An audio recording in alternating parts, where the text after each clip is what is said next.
सासऱ्याच्या मृत्यूनंतर ढसाढसा रडत होती सून। पोलिसांनी तपासाची सूत्र फिरवली आणि सगळेच हादरले।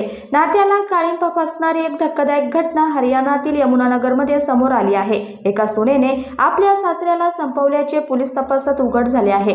हत्येच्या घटनेनंतर तीच सर्वात जास्त आक्रोश करत होती। त्यामुळे पोलिसांना संशय आला आणि त्यांनी तपास केला असता एका भयानक गुन्ह्याचा उलगडा झाला।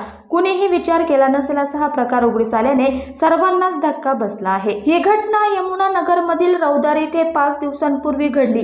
ओमप्रकाश नावाच्या एका व्यक्तीचा रक्तबंबाळ अवस्थेतील मृतदेह त्यांच्याच वाड्यामध्ये आढळला होता।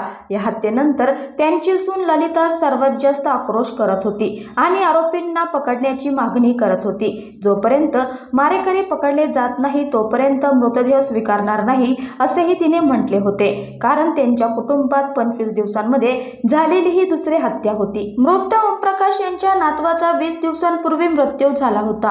पश्चिम यमुना कालव्यात त्याचा मृतदेह तरंगताना आढळला होता।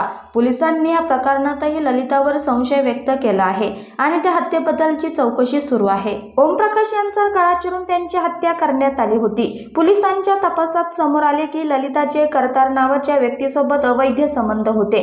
ओमप्रकाश यांनाही अवैध संबंध कळाले होते आणि ते पर्दाफाश करण्याची शक्यता होती। त्यामुळे बदनामीच्या भीतीने ललिताने प्रियकर करतारसोबत मिळून ओमप्रकाश यांना संपवण्याचा कट रचला। तिने आधी सासऱ्यांना वाड्यामध्ये झोपायला पाठवले आणि तिथेच त्यांची हत्या केली। पोलिसांनी आरोपी सून ललिता आणि तिचा प्रियकर करतार ह्या दोघांनाही अटक केली आहे। ललिताने पोलीस तपासावर आणि पोलिसांवर गंभीर आरोप केले होते। मात्र आता पोलिसांनी या प्रकरणाची गुंतागुंत सोडवल्यानंतर ती काही बोलू शकलेली नाही।